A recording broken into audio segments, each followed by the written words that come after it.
नमस्ते, मैं नंदिता आप सबका स्वागत करती हूँ मेरे चैनल संबंध माँ और प्यार में। आप सबको गणेश चतुर्थी की बहुत सारे शुभकामनाएं।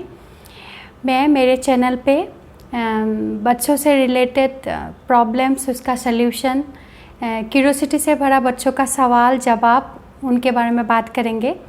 बच्चे जब छोटे से बड़े होते हैं तो उनके मन में बहुत ढेर सारे सवाल होते हैं।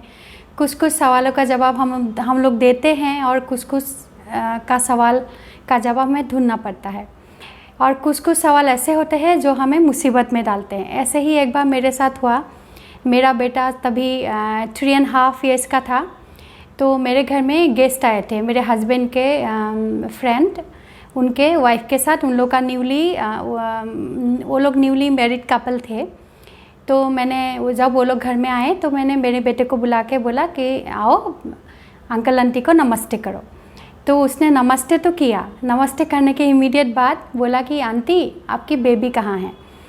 तो ये सुन के हम चारों मतलब बहुत ज़्यादा शॉक्ड हो गए कि उसका आंसर हम लोग क्या दे या कैसे दे। तो मैंने बहुत पेशेंटली हैंडल करके उसको बोला कि बेबी ऐसे नहीं होता है।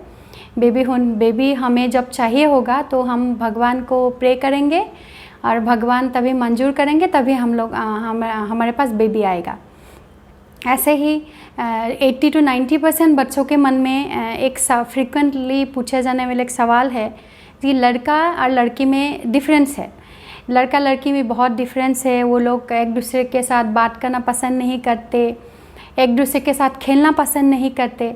ऐसे ही मेरा बेटा भी ऐसे ही था। जब वो स्कूल जाता था तो उसके स्कूल में जब वो स्कूल से वापस आता था, मैं हमेशा उसको पूछती थी कि आज किसके साथ खेला, क्या खेला। वो तभी मुझे बोलता था कि नहीं मैंने इसके साथ खेला, उसके साथ कभी भी वो लड़की के बारे में नहीं बोलता था। तो मैंने एक दिन उसको पूछा, क्या तुम्हारे क्लास में सब लड़के फ्रेंड्स हैं क्या, कोई लड़की नहीं है? तो उसने बोला नहीं माँ, हमारे क्लास में तो बहुत सारे लड़की है। उसने बहुत सारे नाम भी बताए। तो मैं बोली कि क्यों उन लोगों के साथ क्यों नहीं खेलते? लड़का लड़की तो मतलब सेम होता है, तो वो लोग भी तुम्हारे फ्रेंड्स है, तो सबके साथ खेलना चाहिए। तो वो तभी उसने बोला कि नहीं माँ, लड़की बहुत बुरी होती है, वो लोग बहुत झगड़ा करते हैं, इसके लिए हम लोग उनके साथ नहीं खेलते। उसी टाइम पे उन लोगों का एक टैगलाइन उन लोगों ने बना लिया था कि boys are the best, girls are the worst. ये सुन के मैं उसी टाइम मेरे मन में ठान ली कि उसको ऐसे कुछ समझाना पड़ेगा कि लड़का लड़की का जो डिफरेंस है वो उसके मन से निकल जाए और लड़कियों को भी उन लोगों की तरह समान समझने लगे।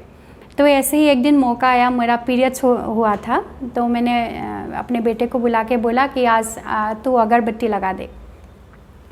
तो उसने बोला कि मम्मा क्यों, तुम तो हर दिन तुम लगाते हो, आज मैं क्यों लगाऊं? तो मैं बोली नहीं, मेरा पीरियड्स हुआ है, मेरा ब्लीडिंग लीकेज हुआ है, जिसके वजह से मुझे थोड़ा पेन हो रहा है, मेरा तबीयत ख़राब है। तुम अगरबत्ती लगा के आओ, बाद में मैं समझाती हूँ। तो वो जब लगा के आया तो उसने मुझे पूछा माँ अभी बताओ तुम्हारे साथ क्या हो रहा है। तो मैं बोली कि मेरा ऐसा ऐसा हुआ है। जब तुम पैदा हुए थे, मेरा सी सेक्शन हुआ था, जब तुम पैदा हुए थे तो मेरा लोअर एब्डोमेन में एक होल हो गया था, जिसके वजह से हर महीने मुझे ऐसे पेन होता है, मेरा ब्लीडिंग होता है, तबीयत ख़राब रहता है। और तुमने तो देखा होगा कि पापा जब भी ऑफिस से आते हैं कभी कभी तो मुझे हॉट वाटर बैग देते हैं या खाना बनाते हैं। तो उसने बोला हाँ मैंने तो देखा है। तो ऐसे ही हर महीना मुझे ऐसा प्रॉब्लम होता है। तो उसने मुझे बोला कि पहले तुमने मुझे क्यों नहीं बताया? तो मैं बोली तुम तभी छोटे थे, वो तभी 9 years का था, इसीलिए मैं तुम्हें नहीं बोली कि अगर तुम्हें उसी टाइम पे मैं बोली तो तुम्हें समझ में नहीं आएगा, इसीलिए अभी तुम थोड़ा बड़े हो रहे हो, इसीलिए मैं तुम्हें आज बोल रही हूँ। तभी उसने पूछा कि तुम्हारे साथ ही ऐसा होता है या हर किसी के साथ होता है? तभी मैं बोली हर आंटी, मौसी, दादी, नानी और एक एज पे एक लड़कियों के साथ भी ऐसा होता है। जब तुम लोग बड़े होंगे, तुम लोग का हाइट बढ़ेगा, तुम लोग का वॉइस चेंज होगा, तुम लोग को एक्स्ट्रा हेयर आएंगे, ठीक उसी तरह से लड़कियों का भी बहुत सारे फिजिकली मेंटली चेंज होता है। उन लोगों को तभी भगवान एक कैपेसिटी देते हैं जिसके वजह से वो लोग फ्यूचर में बड़े होके माँ बन पाए। तो लोग माँ बनेंगे, बच्चों को देखभाल करेंगे, उन लोग को न्यूट्रिशन देंगे। तो सोचो लड़की कितने ब्रेव और स्ट्रांग होते होंगे। तुम इसी तरह से तुम जैसे मुझे प्यार करते हो, रेस्पेक्ट देते हो, आज के बाद हर लड़की या आंटी लोगों को भी सेम रेस्पेक्ट और प्यार देना। तो उसने बोला कि माँ मैं समझ गया कि आज के बाद मैं हर लड़की को या मेरे फ्रेंड्स को मैं अपना जैसा ही समझूंगा, उन लोगों को हेल्प करूंगा, उन लोगों का रेस्पेक्ट करूंगा और अगर ज़रूरत पड़े तो उन लोगों को मैं प्रोटेक्ट भी करूंगा। ये सुन के मुझे बहुत अच्छा लगा। तो उसके बाद से जब भी मेरा पीरियड्स होता था उसने वो 1-2 कामों में मुझे हेल्प करता था और उसके पापा को भी बोलता था कि माँ का थोड़ा तबीयत ख़राब है, आज तुम खाना बनाओ। ऐसे ही सिंपल तरीके से मैंने मेरे बेटे के मन में जो डाउट था या जो लड़का लड़की का डिफरेंस था वो मैंने कम करने की या उसको निकालने की कोशिश की है।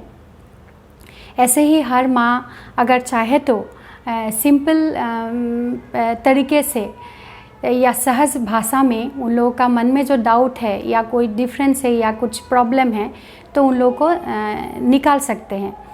तो ऐसे ही अगर हम लोग करें, हर माँ अगर करने लगे तो मैं सोचती हूँ कि हम एक अच्छा समाज उन लोग को दे पाएंगे। जिस समाज में लड़का लड़की का कोई फ़र्क नहीं होगा, वो लोग अपने आप को एक दूसरे के समकक्ष समझेंगे, एक दूसरे के हेल्प करेंगे, तो और एक अच्छा ह्यूमन बीइंग बनाने में हम लोग को थोड़ा सहायता होगी।